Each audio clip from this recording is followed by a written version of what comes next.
This is gonna hurt. It's time for the Suffering Podcast.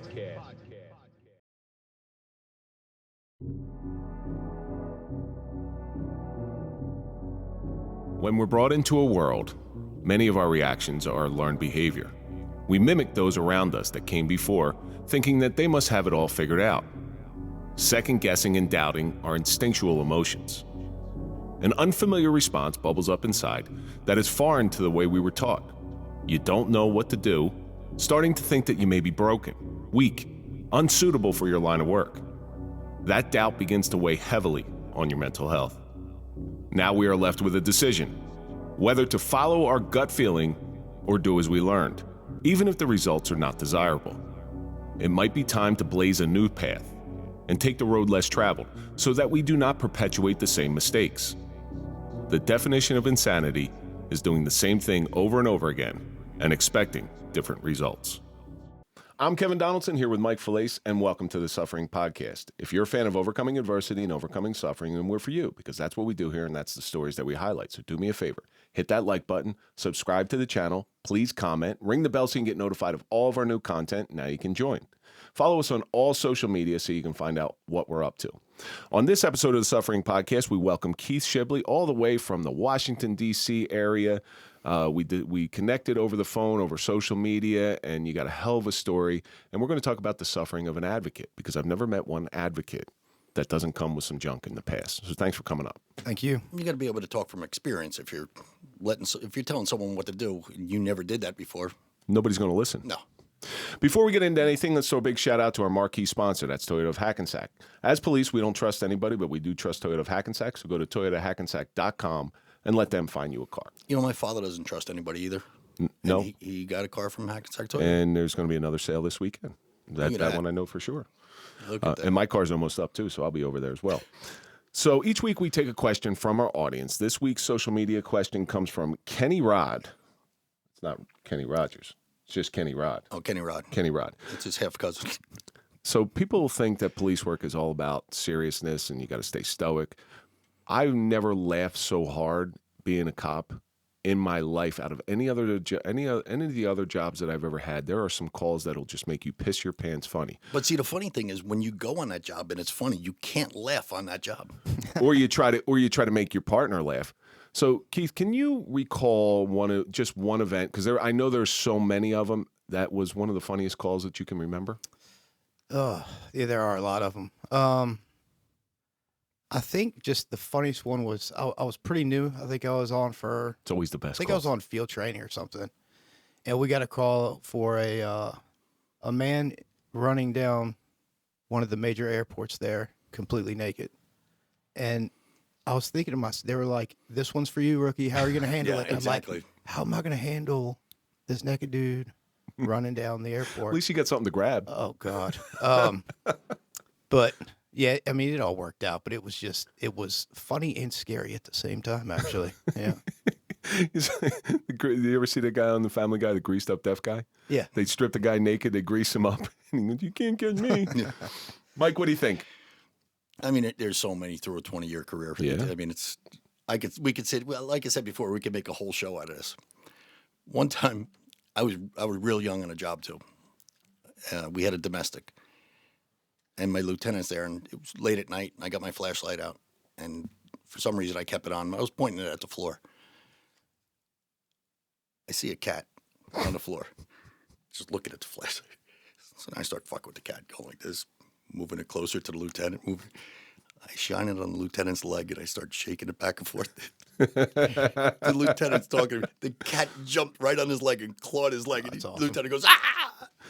Oh, it was hysterical. So shortly after I came on, the movie Super Troopers came out. So we used to do stuff on car stops. We used to try to make each other laugh. I used to do a couple things to try to make people laugh. I would go on any medical call. I'd grab my notebook, grab my pen, and I'd start, "Okay, what's your name? What's your date of birth? When was your last bowel movement?" And I would say it stone-faced and watch my partner behind me just, can't laugh visibly or audibly, but sit there and just shake laughing. And I used to pull cars over with an English accent, which was pretty funny. But I think the funniest call I ever had 6:30 in the morning, and this is back in the day. You didn't really do anything between 3 and 5 o'clock. Mm-hmm. So we get a call of a woman's got a baby squirrel in her bedroom, and we're wiping the sleep out of our eyes. We go up to there. Now, something about me is I abhor bats. They freak me out, and I'm not mean to them. You stay in your direction, I'll stay in my direction. So if anybody's listening, they could send us some of those rubber bats. Not rubber bats. We'll hang them all over the studio. I'm not. I'll bite the head off of that one, but they I don't know. They make my skin crawl. So we go up there for a baby squirrel. And I look over there, and there's this little tiny, it doesn't look like a squirrel, but it doesn't look like a chipmunk. It's got this big bushy tail. We get close to the thing, and it's kind of jumpy, and all of a sudden it jumps and spreads, and it's a flying squirrel. Now, flying squirrel, for people who haven't experienced it, is like a bat and a squirrel had a child. So all I'm thinking in the back of my head is there's a bat. As this thing jumps, you see two grown men, 6:30 in the morning, in this woman's bedroom, walking around, yelling around like Clark Griswold. It's on me, get it off me, get it off me, it's on me, it's on me. We're chasing this thing. It's like a Benny Hill episode or a Three Stooges episode. We're just trying to trap it and everything. Well, there was a central vac in the house, right? So we plugged the vacuum in. It's got this long tube. I get behind the thing. I sneak up behind it. You know, I'm doing like the cartoon sneak up, and I clunk it right over the head. The thing takes 2 steps and falls over. I suck it up at the end of that. I hold it out the window. I'm like, all right, turn it off. And it drops out the window. And thankfully, I didn't have to kill the thing. But 2 grown men laughing and frightened at the same time. But that's some of the stuff that we had to deal with. But that incident was so funny that we talked about that for years. You know, it's funny when cops get together, they say they tell war stories. Yeah. I mean, I don't want to hear because everything's embellished. Mm-hmm. I want to hear the funny stories. Yeah. Like we had a lady, she said there was people up in her attic. We go there, it's a crawl space. Winds up she's got dementia or something. So I told her, the way to keep these people out is put aluminum foil over all your appliances. It's like, oh, thank you very much. Next time we go back there, her daughter's there. And this lady has aluminum foil over everything.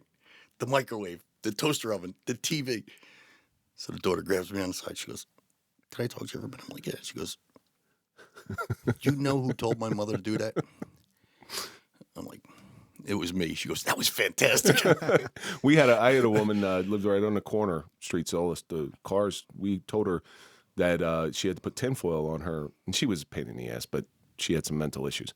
Tell her she had to put tinfoil on her windows. Otherwise, the satellites will be able to read her thoughts. And for years, she had her tinfoil on there.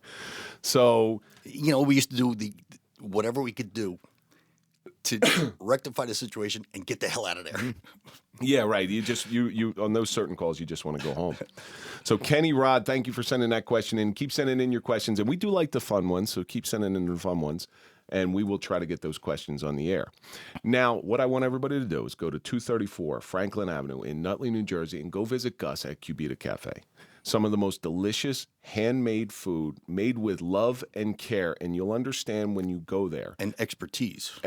He knows what he's doing, and he knows how to pair. Like, he's given me a whole food education. You pair this with this because of the acidic and the sugars and this and that.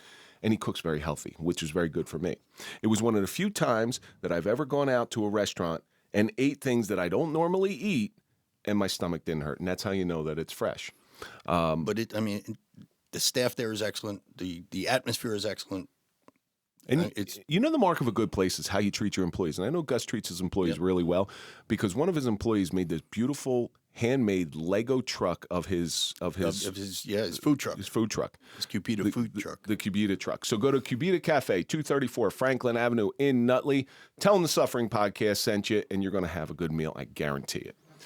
So Keith, you know, we connected a while ago, and you started watching our show. I don't even know how you found us.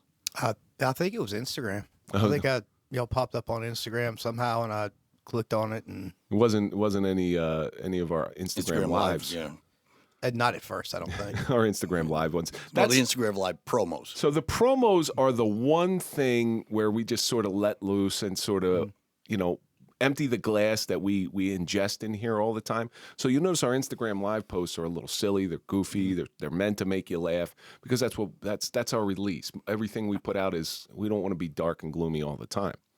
But what got you about the show? I'm interested to hear this. I've been kind of going around talking about the mental health and substance abuse of law enforcement. And it's kind of been a hot button topic in a lot of areas right now. But after I watched episodes and I talked to you a few times, and it was just real. Like, you know what I mean? Like, some people, I think they're trying to cash in on this for a minute. Oh, yeah. And, Yeah, without a doubt. And it's not you guys. Like, I could tell that right away. Because it's the hot topic. Yeah. You know, you have all these law enforcement suicides and everything, and everybody says, "Oh, mental health issues, mental." Next week they'll forget.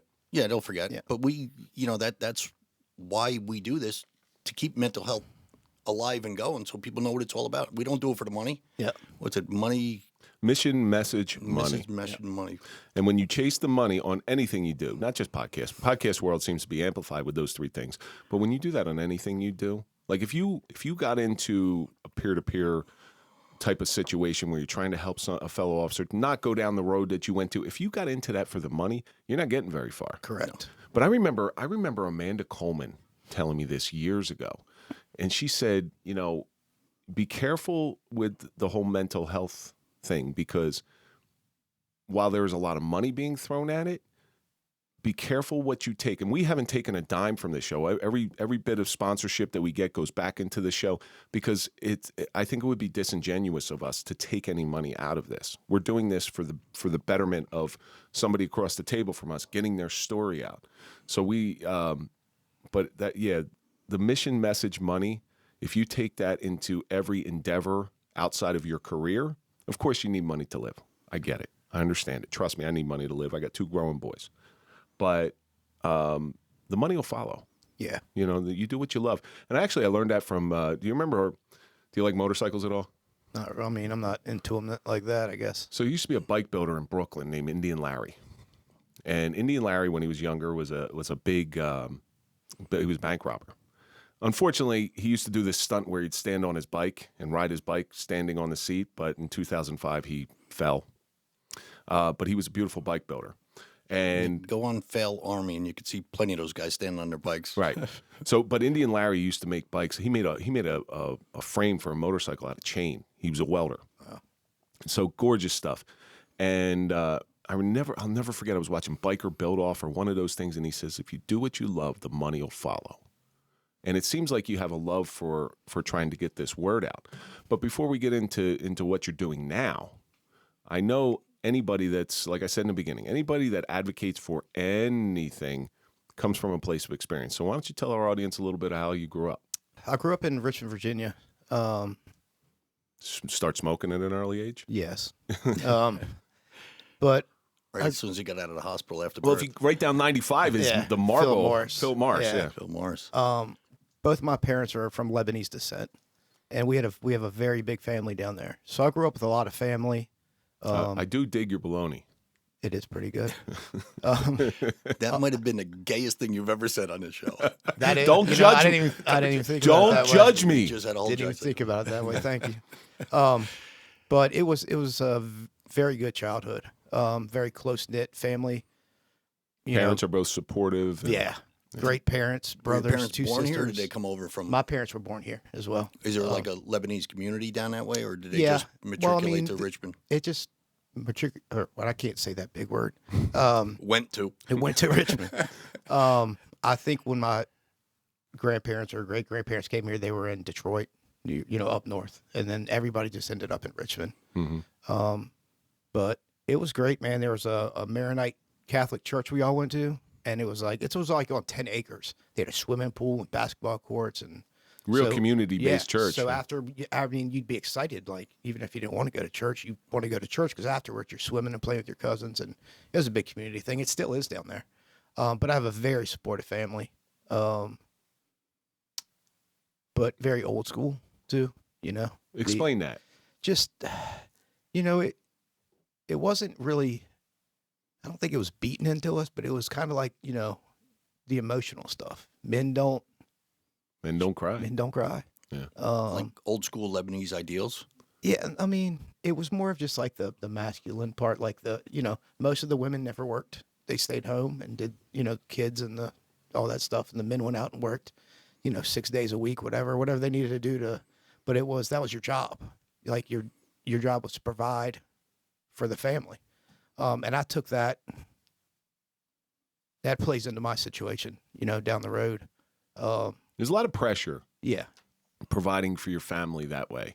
There is no plan B. There is no safety net for you, for men. Right. And this leads to one of the reasons why men die earlier. We're more unhealthy than women, but the stresses that we carry on our back and on our stomach, and it runs every piece of our life.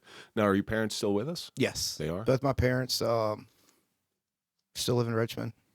Brothers and sisters are still down there. I try to get down there as much as I can, but yeah, very supportive through my career, through the troubles I had, and they're still very supportive today with everything I got going on. So I guess as long as they see you're a hard worker, they're going to be supportive of you. Yeah. So growing up in Richmond, what was you're a kid. You're this kid running wild, and it's pretty wide open down there once you get out of the city. The city. Yeah. What was your thing? Were you a sports guy? Were you hunting and fishing? Sports mostly, but I mean, those were back in the days where you had to be out of the house by 9:00. You come in and eat lunch, then you're out of the house till 9:00. So a lot of exploring in the woods. We had a pretty big wooded area near our house, but lots of football, lots of basketball, tennis. I don't even know how old you are. I am 46. You're 46. Yeah. God damn. Of course. Yeah. You're going to keep him under 58. I know that. Yeah, but look at the guy, man. He's 46 years old. He looks like he's 28. I appreciate that. Yeah, I don't feel 28. Yeah. I'm 58. I look like I'm 57. But we had a nice big community pool down there as well that we could just walk to and spend all day, all summer. It was a good childhood. Lots of good friends down there. Community watched out for all the kids and stuff. All the parents knew all the parents, and See, that's how you want to grow up. yeah. So after you go to high school, everything's good, normal. Yeah. Go to college. Yeah, I went to a military school in Richmond. It was a day school. It wasn't somewhere where you spent the night, but it was Benedictine boarding school. No, Just a it was regular day? Benedictine military. So why military school? Both of my grandfathers went there. One graduated in 45, one graduated in 46. My dad graduated there in 70. My uncle graduated there in 84. So it was kind of like a family thing. And See, his uncle's my age. I graduated in 84. Yeah. There you go. Well, let's get him. but in. it was they were still very into strict male Catholic bringing up. Like the discipline that goes along with military? Yeah. I didn't think the Lebanese population were Catholic. Am I wrong on that? It's a huge population is Catholic. It is. Yeah, I'm educating myself. That's why Yeah. I'm asking that question. very big. But so the military life probably fit in, like your father probably loved it because it fit into that regimented lifestyle, that traditional lifestyle. Men go out and do all the hard work. Women stay home and take care of the household. Yeah. A lot of times the women's job's way more difficult than the men's. And I mean, my dad's a pharmacist. He bought his own pharmacy. I don't know what grade I was in, grade school at some point. And I mean, Monday through Saturday, he's gone from 6 a.m. to 9 p.m. because it was his store. No, he was gonna, on Sundays was dad's resting, but a very good provider, but very hard worker. And I mean, from an early age, we were there on Saturday sweeping and stocking shelves and helping out, and it was just kind of like a big family business. He was the guy that got the good drugs back in the day. Yeah. Which Kind of plays into your story. kind of kicked me in the ass a little later down the road. Sounds good when you're young. That was a segue. Yeah. But that work ethic that was drilled into you is something that's going away. Oh yeah. Okay, there's good and bad in the way that we were all raised. Where we hit, yes. Where we hit too much, sometimes. Were our parents strict with us? Yes. Were they too strict with us sometimes? Of course. But there's benefit, there's good and bad. So, you said you're a father now. Mm-hmm. Do you take those lessons back to your kids? I try to. I mean, I've got a son that's a freshman in college, and then my daughter's 13. And I try to. It's just different. Yeah. It's just so much different now. It's that so they don't know how to interact with other kids if they don't have a phone in their hand. And Or playing video games and, or texting each other with all these LOLs and OMGs and or having to go out and get a job at 15. Yeah. You know, they just, and it's my fault. You know, we kind of spoil them well, too. it's a generational thing. Yeah. You know, a lot of times you don't want your kids growing up like you grew up, Right. so you're trying to give them more. And Sometimes that's a good thing. Sometimes that's a bad thing. Yeah. You know, not everything, like I said, not every way you grew up was bad. It seemed bad at the time. Like, where your other friends are given a lot more freedom than you, you seem to have turned out in the end okay, but it wasn't always that way. No. So you're sitting around in a pharmacy. Tell me, what was the first drug you took? That young, I didn't even think about it because I wanted to be a police officer from, my parents said since they couldn't remember. I mean, I think 4th grade, you know, you write those little books you put together. I wrote a story about a gang that stole donuts and the cops had to chase them. Like, I've always just wanted to be a police. You don't steal the cops' main. donuts. Come on now. So that's how I lived kind of growing up. In high school even, I would drink. You know, I played football and ran track and would try to play baseball, but I was really bad. The key component to any law enforcement officer being the best version of themselves is through education. Sherry Alsop is a leader in providing that education to police agencies, preparing them for the all too frequent dealings with sexual assault victims. You've seen Sherry on episode 169 of the Suffering Podcast. She survived incest and almost daily sexual assault, so she comes from a place of experience and true understanding. Sherry has the intelligence, commitment, and compassion to open the eyes of those on the front lines, while providing the tools to effectively deal with a difficult situation. Sherry's instruction comes from experience and multiple certifications. Training with Sherry will offer on-site training, customized schedules, specialized instruction tailored from a victim's perspective. You are going to hear Sherry's heart-wrenching but inspiring survivor story. Learn proprietary trauma-informed training techniques, uncovered victim-centered interview methods while earning continuing education credits according to your state guidelines.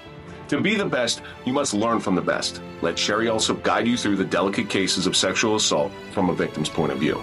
Be a source of comfort to those victims affected by these traumatic experiences while producing a solid investigation and uncovering details that often go unnoticed. To find out more or to contact Sherry Alsop, go to sherryalsop.com. That's SherryAllsup.com. But it was like on the weekends, I'd go out and party with my friends and stuff. And it was like, oh, let's try to get Keith to smoke weed. I would not do it. Like, I was like, this is what I want to do with my life. I'm not doing it. So you were hyper-focused at a young age. What drew you to law enforcement? What was the draw? I don't know. Did you watch a movie? You know what the first thing I can really think that really got me hooked on it was NYPD Blue. With Dennis Franz and Jimmy Smits? Yeah. I was like, I want to be a homicide detective. Like, that's what I wanted to do. But see, I'll show my age. One of the first things that ever got me hooked on law enforcement. Kojak? Adam 12. Oh my God. Dude, don't ever say that out loud again. I saw it on Me TV the other day. Oh my gosh. Adam 12. And Chips. And Chips. Oh wow, Chips. Eric Estrada was hot. Yeah. Yeah, but I mean, that was my goal. Did you like his baloney too? But that was your entrance into the world of police. And so how long did it take you did you take test after test? Because this seemed to be like a goal. So I did go to college for like 2.5 years. And in college, I was taking criminal justice and stuff. And I went to Marshall University in Huntington, West Virginia. Yep. Well, Kentucky, right down the street, was having a test, and our professor was like, You're right by the Tuck River. Yeah, Ohio River. The Ohio River? Yeah. Oh, where the Tuck's a little. I stayed near the Tuck River. Tuck River's Hatfield and McCoy's. Yeah, that was up. Yeah. Yeah. I stayed right by there, and I was going to take a walk one day up the mountain. The guy's like, "Don't go up the mountain." He's like, "I said why?" And he's like, "'Cause there's moonshiners up there. They'll shoot you." Yeah, that's a different breed of people over there. But recruiters would come to the college campuses, and they're like, "Dude, if this is what you want to do, like, why are you wasting your money on college?" I'm like, "Hey." So, but that was also back in the day. I think that was 1998-ish, where they had 3 spots and they'd have 2,000 applicants, and that's just unheard of nowadays.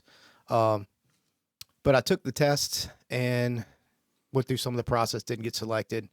But you got experience. I did. It was never wasted. I moved back home to Richmond. Took a test down there. I passed the test. I had a horrible driving record because I did have a Mustang and I like driving it fast. So I had to clean all that kind of stuff up. And then right after 9/11, I applied up to one of the police departments in Northern Virginia and got on in 2002. In which department did you get on? It was the Airports Authority. Airport Authority, yeah. And so I guess that would be equatable to our Port Authority. Our Port Authority. Because DC Metro, now we had a gentleman in here who started his career in DC Metro. Their pay structure was god awful. Crazy. It was like 27 years to top pay. That's ridiculous. And for what they see in DC Metro. Yeah. I mean, you don't hear all the stuff that goes down there. Yeah, Do you remember what your starting salary was? 32,000, I think. It was That's 2002. competitive. 2002. Yeah. That is actually competitive compared to up here, because that's, I got on 2001. I was 36. I got on in 96. It was 24. 24,000. 24,000. Yeah. But so you just keep taking test after test. You get on this police department, and what was your first real wake up call to police work? So my first wake up call, I was on FTO and I was driving, and this car was going 30 miles an hour down the highway. Naked guy running behind it? No, not yet. And he was all over the place, man. He was just going like this, and we pull him over, and before I could even get my door open, his door's open, and it was a drunk guy. He had a machete, and I'm like, this can't be like happening right now.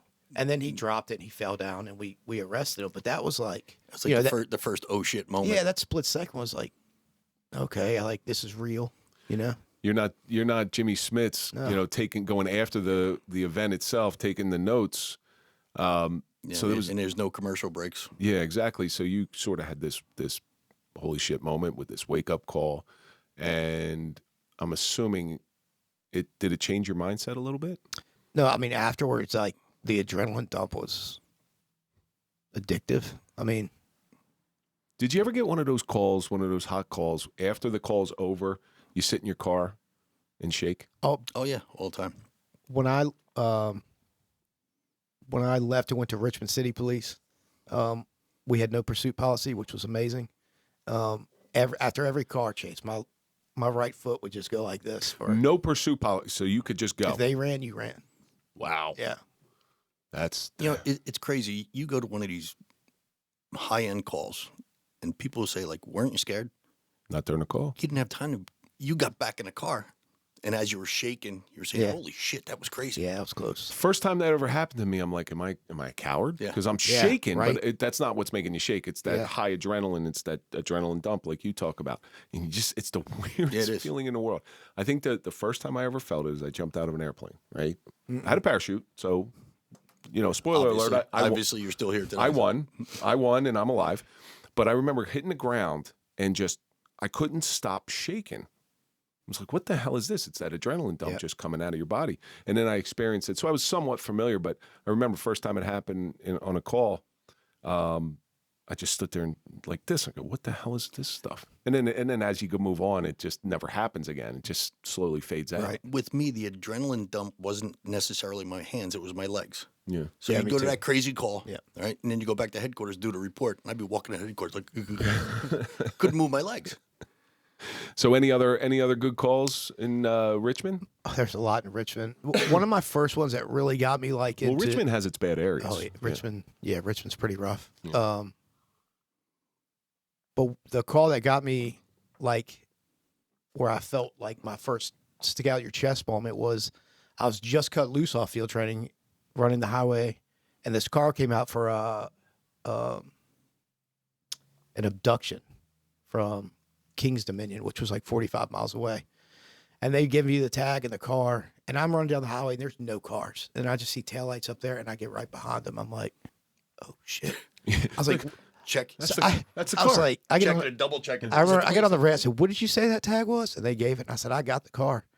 And one of the other officers was like, "Hey, man, they can't go anywhere because the middle lane's going to the airport. There's no exits." He goes, "Just let them go for about 4 miles. I'm right up here in the cutoff." So I went up there, and by the time I pulled them over, they had state police and us and Fairfax helicopters right above us with a big spotlight. I was like, "This is awesome!" Like that was. Gonna get on Fox yeah, News. Yeah. Well, probably not, but that was good. Richmond was rough. Richmond had Confederate flags. Yes. A lot of monuments. They used to have monuments. They used to have monuments, yeah. But it was, I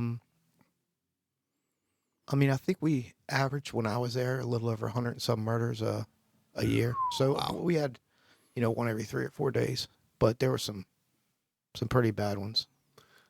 So you have this police career, but it seems to be going in the right trajectory, mm-hmm. but at some point it takes a turn. What was your coping mechanisms when you were younger? You're a young kid. Yeah. We're all boneheads when we're younger. We think we can handle anything, and it's not until things get out of hand that we realize that we can't. I mean, early on, drinking became a pretty regular thing in policing. We used to have choir practice in the parking lots 3 nights a week. I mean, sergeants, we all just sat back there after third shift at 11 o'clock and drank and had a couple beers. Nobody got messed up. Had a couple of beers and just kind of talked about the day. It was like decompression time. Yeah. And, that kind of went away. And then in Richmond, I worked the 7 p.m. to 7 a.m. shift. So we get off at 7 a.m. We'd go to 3rd Street Diner. It's open 24 hours a day. And they would have happy hours at 7 for like the hospital workers. So we'd go there at 7 in the morning and have bacon and eggs and Jack and Cokes and stuff. And it just became kind of like a regular thing. And I remember getting in a fight with my wife because I came home at 7. She's a teacher. She was getting up to go to school, and I crack her. She's like, I was like, this is my 7 o'clock at night. I could make excuses for anything to have a drink, but it wasn't a problem. It was just kind of a routine. Yeah, have 1 or 2. But it's a shame too. You remove that alcohol from those situations, and you have a very valuable team building skill because an officer, you'll get together and you can decompress. You can talk about your day. You can have some fun, normalize yourself before you go home, and then that way you don't bring as much of the job home. Remove the alcohol, but unfortunately, cops seem to gravitate around alcohol. Yeah, but you never heard cops say, "Hey, let's meet in the parking lot for a couple sodas." Right? No. The other thing was very early on in Richmond, we had just gotten married, and I remember coming home and I'm like, so your wife married a cop? Yeah, she married a cop. So we met in college. Right. We dated for 6 years, 5.5, 6 years, and then we got married the year after I graduated the academy. And there's a reason I say that because you get married before you're a cop and then become a cop. Yeah. The divorce rate's much higher. Well, we were together for a long time before I was a cop, but yeah, we got married after. But I remember coming home and I'm telling her all the cool stuff because, you're in your 20s and you're running and gunning and it's all cool. And I remember she looked at me and she's like, I don't want to hear it. She goes, I worry enough that you're gone all night. I don't need to hear details of what you do every night. So that also kind of shut a door because now you have nobody to talk to. I mean, it's not her, I get it. She just told you that I don't want to hear about the heart because I worry about you. But to you, that's sharing your life with your partner. So to you, you're looking at it from a different perspective than she is. She doesn't want to worry any more than she already does. But to you, I'm doing this amazing thing that I'm so proud of, and I want to share that with you. So that's a miscommunication. Yeah. But I mean, sometimes, you don't want to go home and tell her about the dead kids and the this and that either. It's just something you just didn't you hit the edit about. button. Yeah. You have to hit the edit button. Oh, yeah, without doubt. So at what point did you find that it started to get out of control? We moved back up to Northern Virginia. Richmond just wasn't working out. Got my job back with the Airports Authority. Did 2 more years on patrol. Then I got assigned to the detective division and moved to the FBI JTTF. And I love that, man. I know you've had a couple guys on your show. Recently. That's one of the best positions. That was the best position I've had so far. So we've had Tom Smith, Angel Masonette, and Kenneth Strange. Yep. So yeah, we have some JTTF alumni in here. But I was out of the Washington D.C. field office. I got assigned to the domestic terrorism squad, but it was also kind of like a response squad. So if any big event happened, our squad would get pushed out with another squad to determine whether it was, And you're pretty much still on high alert because this is post 9/11. Yeah. So it was that, and then right into the ISIS era. But it was fun. I did a lot of cool stuff with them. But the big turning point, I think, and I try to go back, and I mean, it was always progressing a little bit progressing. And then the Navy Yard, the active shooter at the Navy Yard in 2013. That's not that Beltway sniper. No, that was 2002. But 2013, this Aaron Alexis went into the Navy Yard with a shotgun and just started shooting people. Well, I was at work early for some reason because I'm never usually early. But I remember my boss coming out and they were like active. We had radios from all the MPD guys, so we heard it come out, and my boss was like, "Go." So I looked at one of the other JTTF guys. That was an MPD police officer. I was like, "Let's go, man." So we just grabbed our go back. So we went, and I remember we pulled up to the gate, and we got there really early because we're only a couple miles away. And I remember I putting on my vest, and I've never, you usually don't have time to think about it. I remember putting on my vest. I'm like, why am I even putting this on, dude? Because the call came out for 2 men with AK-47s. I'm like, well, I don't even. It's not going to do anything. Just going to put a hole in the vest. But plainclothes had the vest on that said police, and we go running down the 2 blocks to get to the building, and the MPD commander didn't want to let us in because we were in plainclothes, and he finally said, yeah, but so he let my partner go in with the first team of 5, and I went in the middle team with the second team of 5, so we were kind of sandwiched in between uniforms. But that was really weird for me because it was 90% of the deceased people had point-blank shots to the face. And, I saw a lot of homicide in Richmond, but it was kind of like, all right, well, that's the game. You're in the drug game, and you get shot, but this was like, these were innocent victims. These were like 50, 40, 50, 60-year-old people in dresses and suits sitting at their desks and it was just weird, So that one kind of hit me pretty hard. After that, I remember we were leaving, and I was like, Shay, we got to go get something to eat, dude. It's got to be lunchtime. And I looked at my watch, and it was like 5 o'clock at night. Like we had been there all day. And I looked at my phone, and my wife had called me like 18 times because she was like, once I heard, I knew you were going. So I finally called her, tell her I was okay and everything. But we got back to the office, and they were like, you need to write down everything you did and saw, because we didn't report to the command there. We didn't do 100% what we were supposed to do. We just kind of went in. A little rogue. Yeah, that's exactly what they called it. But I remember looking at him, and he looked at me, and like we're just staring there blank. Like, I don't know what I just saw. How am I supposed to write down what I just saw? So he just looked at me, he goes, bar, and I'm like, yeah. And we just left. And no critical incident debriefing, nothing of that. It's just this was your job. That was it. We had one of my supervisors back at the PD said, are you okay? And I said, yep. And that was the only conversation I had. And again, the biggest lie ever told by a cop. Yeah, I'm all right. Yep.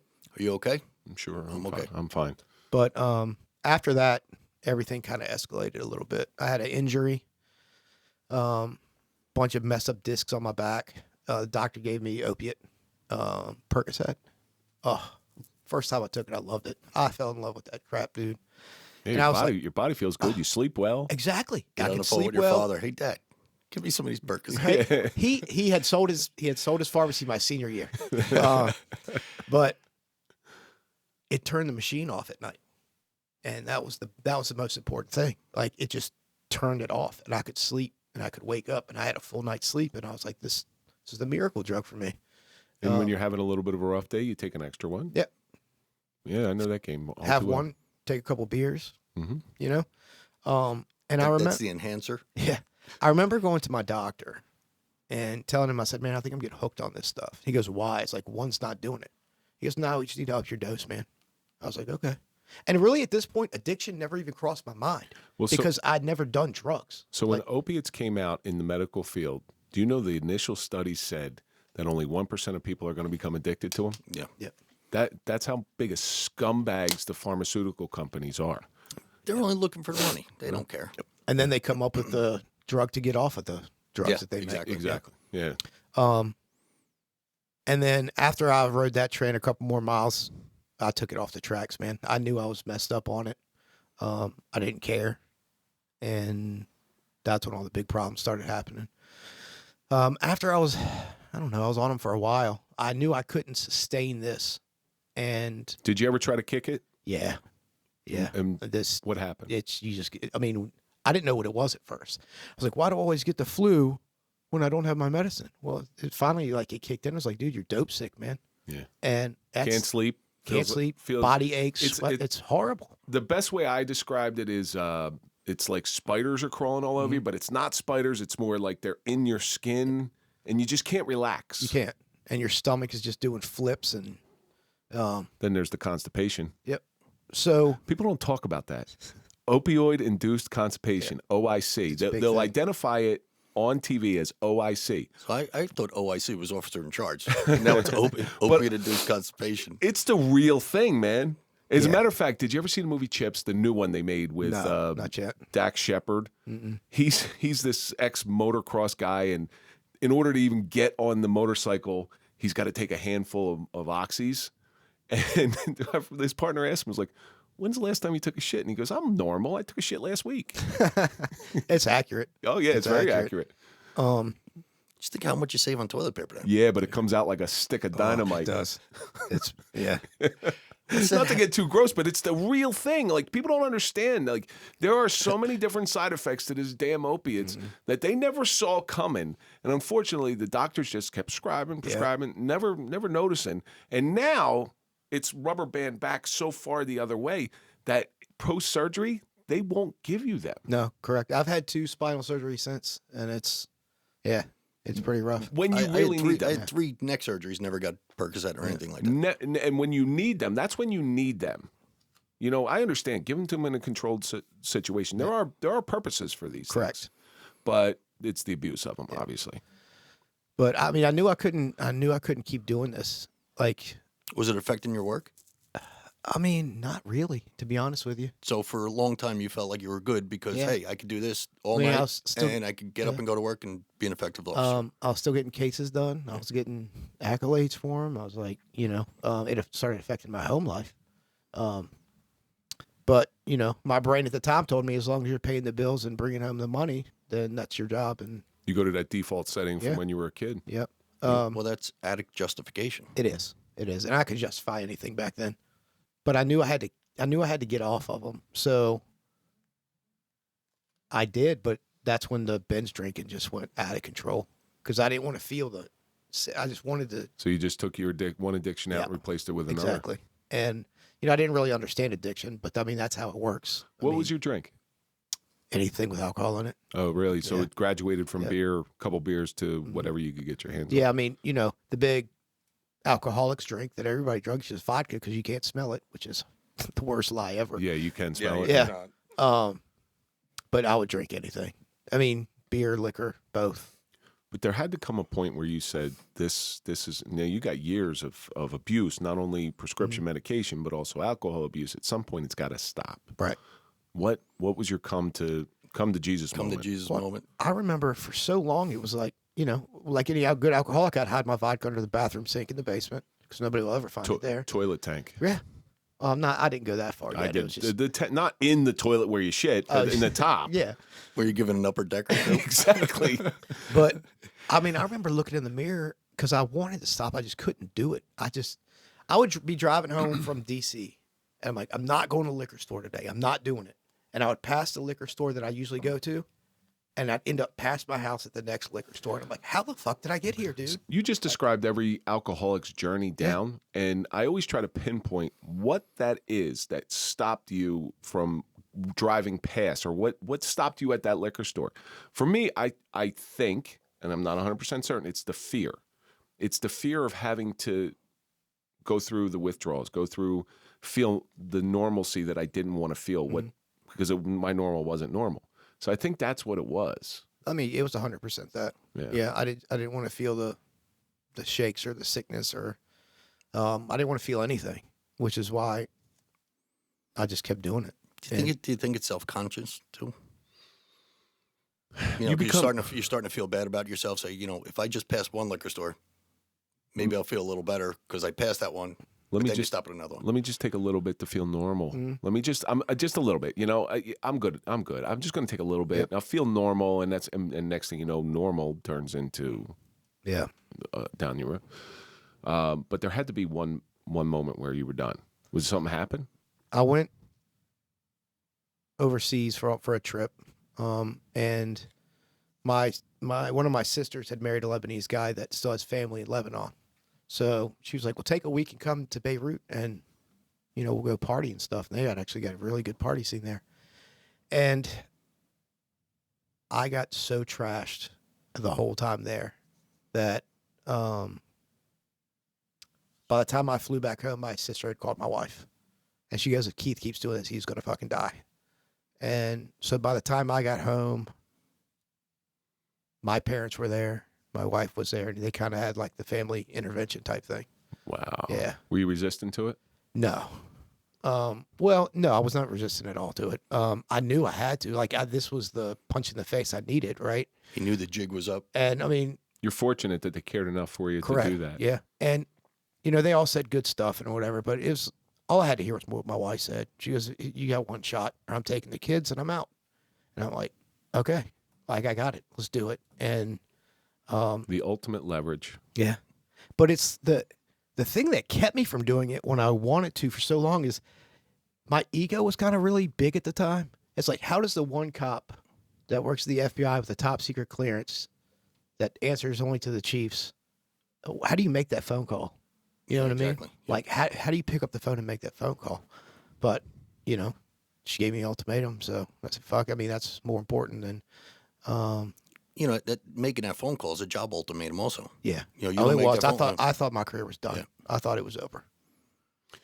So, Yeah. on a side note, until we start talking about your journey back up, I got a bone to pick with you Virginia boys. Uh-oh. Oh, boy. New Jersey cops cannot drive through Virginia and get pulled over without being called boy. Really? Oh, my God. You ever Kev, get pulled they're still fighting a civil war. Did you ever get pulled over in Virginia? I'm not lying to you.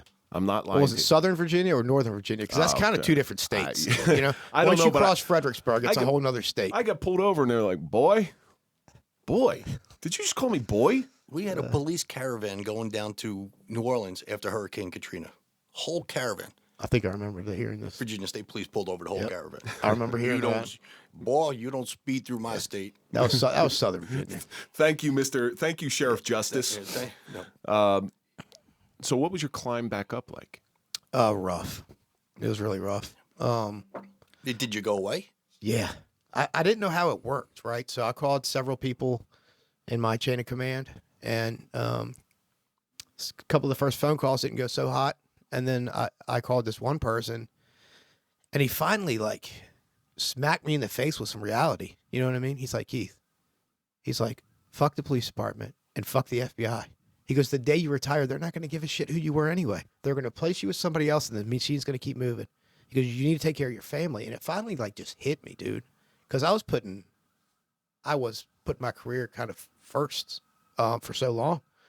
So I said, I appreciate that. And they said, just go. Paperwork will figure itself out. Like, I know, just let me know where you're going. So I went to a detox for 7 days, which was rough. I mean, you go in there and it's... Did you tie one on before you went in? No.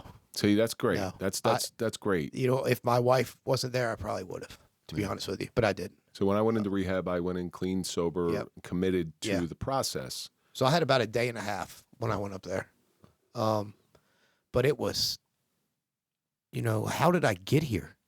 I'm buck naked in a room with two nurses and a doctor having to squat and lift up my junk. How did it come to this? How did it What get did I here? tell you? What did I tell you? That was about as sober as I was ever going to get, right there, when I had to bend over and cough. Yeah. And the guy said it winked at him, but that's a different story. That's a story for Penthouse. That's how Forum. you stay sober now, isn't it? Yes. You bend over and cough every once in a Well, while. I put the alcohol up there. Yeah. But it was very overwhelming. And it's, you know, then it's like, hey, what if I locked up somebody that's here? Or what if I, you know what I mean? So then it's like, because I did with the feds, I did a lot of work in New Jersey. And that's where I went to detox in Union, New Jersey. And I'm like, dude, what's going to happen? Like, is it going to just pop off right there? Or, so sleep really wasn't a thing for the first couple days. But, you know, I did do, like you said, man, I said, whatever you want me to do, I'll do it. And I went to all the group stuff. I went to all the individual stuff. Did you tell anybody you were a cop? No. Yeah. No. Nobody.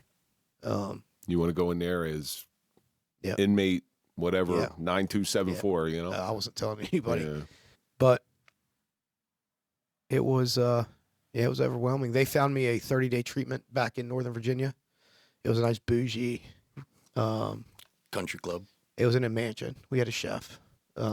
Not bad. Yeah. You should have signed up for an additional 30 Yeah. days. I'm not cured yet. You know, I tell my wife when we get in fights, I'm like, if you keep this up, I'm going to relapse just to go back to the mansion. Because I couldn't have a cell phone and I couldn't watch, you couldn't get a hold of me. And it's just like, I went in there with the same mindset. And that's when everything started. Like, they're like, you have to go to group stuff. I didn't really, group stuff was all right, I guess. But the individual therapy is what really kind of started me back. And out of all the therapists there, the therapist I had was her husband was an MPD police officer. So she doesn't know police stuff, but she knows more than most people because she's married to one. You sort of have that mutual connection. Yeah. And I just started talking about stuff that I've never talked to anybody about. This bothered me, that bothered me. She said, make a list. I made a list. And I was like, oh, you kind of feel better if you actually say it out loud. Isn't that something? And what you did, my friend, is you trusted the process. yeah. And that's the biggest thing in recovery, from my recovery, is I started to trust the process. Once I got a handle on that and know that there was going to be some difficult days and there was going to be some temptations along the road, but I have that ultimate faith in that process, and it'll get you through to the other side. Because when you get to the other side, your mind clears and the cobwebs start to fade out of your brain that has been medicated for so long and under this grip of addiction. Do you remember what your first sober thought was? I'm glad it's over. And then I immediately kind of started thinking about how much time you wasted with this, like, years. And that's the thing you can't get back. No. Yeah. And then, that really hit home with my kid going to college. It's like, I wasted 2 friggin' years, 3 years, whatever it was, I was there, and I still took him to practice and did but I wasn't, my head was. You weren't the best version of yourself. I was not. You were there physically, but not totally emotionally. And they saw it. My son was. They're smarter than you think. My son, yeah. Well, he was, almost 13 when I got sober. Mm-hmm. My daughter was like 7. So she remembers a little bit less, but he remembers most of it. And we have very frank discussions about it. Like, I don't hide anything from him. Well, especially going to college, you're trying to prepare him now. Yeah. I look at my son too. Mike knows how close I am to both my boys, and my oldest son is only 14. And which means I had him when I was 14 years old? Yeah, about there. I was going to say you were a late bloomer, but. And I'm looking at him being 14 years old. I'm like, geez, I got 4 years left with you. Yeah. And then you're out on your own. You're gonna be living your own life and starting to figure out how to be a man. And now that he's in high school, watch how fast those 4 years go. I can't. It scares the shit out of me every single day. Him going to college hit me harder than I thought it was. It really did. Like that, when you drop him off and you're driving back, and it was like me and my wife, it was like silence. Well, I know you love your daughter. I guarantee you love your daughter. Oh yeah. But a man and his son, there's a special bond that's created. I don't have daughters because I would probably feed them McDonald's and rub Crisco on their face to make them as ugly as possible. Well, I could talk to that. Yeah. Because I have a daughter who I had to send away to college, and she was athletic, smart, blonde hair, blue eyes. And I had to send her to college. Yeah. Yeah, you want to put a... She starts high school next year, so buckle up. Yeah. Yeah. Yeah. Buckle up, buttercup. So you get out of rehab. You do your 30 days. Mm-hmm. You come home. What's the atmosphere like in your house? Is your wife a little bit mistrustful? Oh yeah. And rightfully so. Mm-hmm. Did you go through the house and find all your vodka bottles under the sink? Yeah, she cleaned out the garage. One of my hiding places. I used to do some woodwork. I just go in the garage and drink and do woodwork stuff. Last thing I made before I cleaned was a bar. It's actually a pretty nice bar, but I never used it. But yeah, she found all that stuff. But one thing I wanted to say was the one thing they made us do in rehab was go to 12-step meetings. I don't know if yours did or not. Yeah. But they made us get into we called it the druggy buggy, the little bus, and we'd go. And I thought they were just horrible. I didn't like them. But I was so petrified when I got out of rehab because I still wanted to drink every second of the day because 30 days is not close to being long enough. I remember everybody saying, just get home, make it to one of these 12-step meetings. And I was like, I don't want to go to these meetings. That one, But I was- One day that at a time. one day at a time thing, it But works. I was so petrified. I went to one of the 12-step meetings, and I still go to 12-step meetings. Great Bill like- W. Yeah. Yeah. Old Bill. Good old Bill. But I mean, I've got, I jumped in that thing too. Now, your return to the police department, Yeah. that had to be an interesting thing. My FBI boss at the time is an amazing person. We are connected forever. Before I left, I called her and she said, I got your back, dude, whatever. She goes, don't worry about it. This will be here when you get back. And I was like, whatever. But she fought for me, man. She put her own kind of career on the line. Because at first I wasn't going to go back to the JTTF, and she came in and vouched for me. She goes, I want him back. He did the right thing. He said he needed help, and I wanted it. So, but yeah, after 45 days, I mean, there was a pool in the office of where Shibley was. I think Bolivian prison was one of the top ones, but it was hard going back. Did anybody look at you like sideways, like, Well, or treat you differently? No, the first guy was like, Shibley, where you been? And it just came out, man. I said, rehab. And he goes, no, seriously, where have you been? I was like, no, dude, I just got a fucking rehab. And at that point, I just had to rip the Band-Aid off, man. I mean, either you're going to talk about me or you're not anyway. So I just didn't hide it at all. But in order to get sober and to stay sober, you have to be willing to give up everything. Yeah. You really do. And I learned Bobby Crudell, so he's a friend of ours, and he's got 4 years under his belt. And he said that, he goes, when I went away to rehab, I couldn't think about my children. Hopefully they would be there. My wife, hopefully she would be there, but I had to do this for me. I had to be willing to give up everything and break myself down to the foundation, to the bottom of the foundation, and start building myself back up. Now, your build-up, was it as terrifying as you expected? Because I'm sure you built it up in your mind. Like, I'm going to have to fight. I'm going to have to do this, do that. It wasn't easy at all.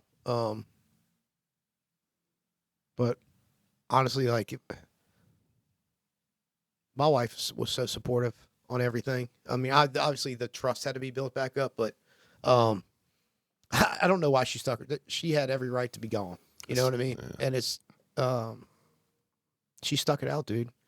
And but the build up was rough, man, because you start feeling feelings you haven't felt in years. Feelings suck. Yeah, you know what I mean? Right. Unless they're good feelings. But all the other feelings suck, and it's a feelings disease, man. You don't want to feel shit, so you get messed up. And one of the hardest things I had to learn was, once that switch is flipped, it's not going off. Like, I thought honestly, when I went to rehab, I thought they were going to teach me how to drink responsibly again. I thought I'd be able to come out and they were going to, and I remember getting in a fight with my therapist. I said, you mean to tell me I can't drink at my daughter's wedding? I can't even have champagne? And she goes, Keith, your daughter's fucking 7. But my brain would go there to start making excuses already. So it has a lot of reprogramming. A lot of reprogramming I had to do. So how many years you got under your belt? It'll be 6 in July. Yeah. God bless, man. And you have 6 years. Just think about if you fall. Right. Think about the 6 years of hard work that you've had to put in. That you'll never be able to get those 6 years back. You're going to be starting from square one, and you'll have to go through the whole process again. Hopefully that right there, that fear of having to go back through that process is enough to keep you sober. Mm-hmm. But more importantly, the love and support of your family. You sounds like you got a really good woman at home. Yeah. If you ever divorce her, give her our number, because she sounds like a keeper. All right. A few more years. and the other thing is, the kids are old enough to realize it now. Yeah. They were probably too young to realize what you were going through. Like you said, your daughter was, only 7 or whatever? Yeah. Now they're old enough to know. Yeah. Like, if you fall down that hole again. Oh, it is. And, I mean, I joke about it because I like to joke around, and I just took my daughter and one of her best friends to the beach for a couple of days for their spring break. And I'm like, hey, what if we all just have, she looked right at me, she goes, you even think about it, I'll never talk to you again. I'm like, I'm just joking, like, relax. But one of the cool things about you is it seems like you're lighting the torch as you move up the ladder to lead people who are a little further down that ladder and give them a path to light the way. Like, you didn't forget that feeling, because some people, we saw this in group therapy. Some people will leave group therapy after their retirement and never return, never give back, never pay it forward. Like, they went to group therapy just to get to retirement. Correct. And that used to aggravate the hell out of me because when you go through something like this and you don't pass it on to the next generation, shame on you. You're being selfish. Yeah. What led you to try to bring others up? I had one of our supervisors that came from another department. He said, hey man, he was new. He had just gotten hired in command staff. And he goes, I heard you're pretty open about like your addictions. I was like, yeah. He said, well, this department's doing a video about mental health and substance abuse, and they're trying to find someone willing to talk about their substance abuse. I said, I'll do it. And that's just kind of what kicked it off. But yeah, it's pretty much my passion now. There's so many cops that are messed up, man. Makes you feel good too, right? I tell you, your first speech that had to be like gratifying and satisfying and scary. It's very personal to get up in front of people and tell them this stuff. Because alpha males never want to show weakness. Right, but it's important. I mean, I think I had a couple of years. This was about 1.5 years, 2 years ago. This officer called me that I never thought would call me. He's about 4 years my senior, someone I looked up to, still look up to. And he called me at like 2:00 in the morning and he's bawling. He's like, dude, I can't stop. I'm like, what's going on, man? He's like, I can't fucking stop. I'm like, all right, well, what's going on? And he told me about it. I said, all right, man. I was like, I need to ask you this. You thought about killing yourself? And he's like, I've had a gun in my lap. I said, I'll be at your house in a couple hours. And went up there. He's like, I'm not going to rehab. Talked him into rehab. And on the way there, it was like a 3-hour ride. On the way there, he said, if you weren't open about your addiction, I would have killed myself. And you can't put a price on that shit. No. You can't do it. So you can take all the medals and shit, awards I've gotten, you can't put a price on that stuff, man. So here's what opening yourself up to your own personal trauma, whatever that may be, whether it's addiction, whether it's post-traumatic stress, whatever it may be. When you open yourself up and you allow yourself to be vulnerable, stuff like this happens. Yeah. I get to meet you. I get to connect with you. I get to connect with Mike. That's what opening my trauma up has done. And I wouldn't trade it for the world. You know, there's people who judge you, like we spoke about on Instagram Live tonight. There's always going to be people who judge you because they don't understand the process. They may be stuck at a lower level, and they see what you've done, and you have now turned the mirror on them and say, well, if this person did it, why can't I do it? And then they start feeling bad about themselves. And that's not your point. That's not what you want to do. But if it's possible for you, it's possible for others as well. I mean, I was thinking about this on the ride up here, man. I mean, as messed up as it sounds, it was a gift. It really was. It was a fucked up gift to get, but you know, I've had better Christmases, right? But they got that cliche saying, but it's so true. Like you can only keep it if you give it away to other people. If you keep it all for yourself, it's just going to fade away. And just remembering how broken I was spiritually, mentally, physically, freaking broken. Like I don't want anybody to feel like that. Even the cops I don't like. You know what I mean? I was like, I will help any one of y'all if y'all call me at 2:00 in the morning, because it's just a horrible feeling. You know, I read something too. It said, showing weakness builds strength. Sometimes you got to show that weakness in order to build yourself back up. And that goes up and down history. Read any type of historical document, any type of literature.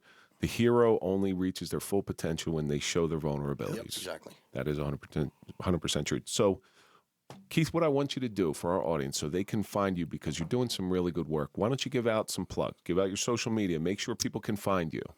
Okay, I'm on, I guess my big one's LinkedIn. Keith Shibley at LinkedIn. And Instagram and Facebook is really all I have now. Well, so we're going to put all that stuff in the show notes. So in order to find Keith, make sure you go check out the show notes.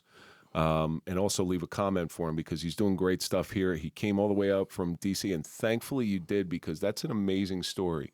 You know, and it's more common than people realize. And that's why I'm glad you're able here to come up here and open this up. I appreciate y'all having me up here. We appreciate you coming up. And like you said, your stories, there's a lot of people living your story right now.